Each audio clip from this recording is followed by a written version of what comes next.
Para sa iban pang balita sa Bacolod City kag iban pang lugar sa isla sang Negros kag Panay, makaupod ta si Adrian Prietos. Adrian? Yes, George, mga puso, madamog gid nga salamat sa Bacolod City man. 66 anyos nga lola ginbuno patay sang iya 19 anyos. Nga po, yaring balita nga atong gintutuka. Ano sa ospital na bantay ko to sa iya eh.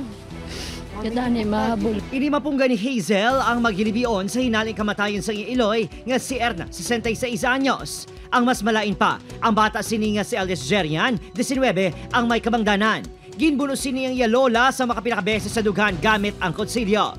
Natabo ang insidente sa ila mismo walay sa barangay Panokoy isang Domingo, Pebrero 23. Ito na hindi tayo ulo sa nimo. Yung lula ya, masusundan na spirito ulo ya. Ang agin nimo, yung lula ya.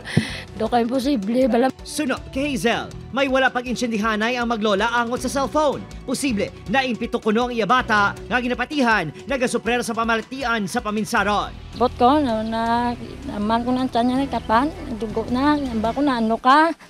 Naging buno ni Jerian. Ginano mo ni Luna mo. Ang bata ko nga wala. Wala magunahunang ilang makasilingan sa natabo sa maglola nga ginapasuni malapit sa isa kang isa. Subuan ko eh. Siyempre, ako na nga, bisprinan. Nanpalangga, sa ni Lulaya, ginadala-dalan sa ni Lulaya, kundi na siya nagkadtong mga baligya relief. Buot na siya nga bata. Ginahanda karon sa kaprisan ng kaso nga parricide batok sa suspect.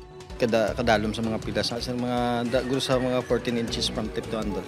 Yes, pero so far sa proof nga may medical certification sa nga kung sa wala pa kami sa may nabatan. Suno sa mental health advocate kag registered psychologist, importante nga mahibaluan kung ano ka klase sang kondisyon mental ang ginasuprer sang isa ka persona. Hindi taman bala siling nga ma-ascertain kung ano ang diferensya niya dayon. Una gid nga obrahon naton is to create a safe space bala sa iya. Kung hindi matatapan sang pamilya, sunod sa eksperto kinahanglan na magpangayos ang bulig sa mga ahensya sang gobyerno. Kung ga-cause na siya distress sa community, sa family, and even to himself, ga-pose siya harm. So perhaps may mga institutions man that may also assist dira. Wala mapakonsulta sa pamilya sa doktor ang kondisyon sa suspect. Gintinguhaan sa GMA Regional TV nga makuha ang bahin sa suspect apang wala ini nagasaba. Opo, Kiril Casillo, Adrian Prietos, Western Visayas.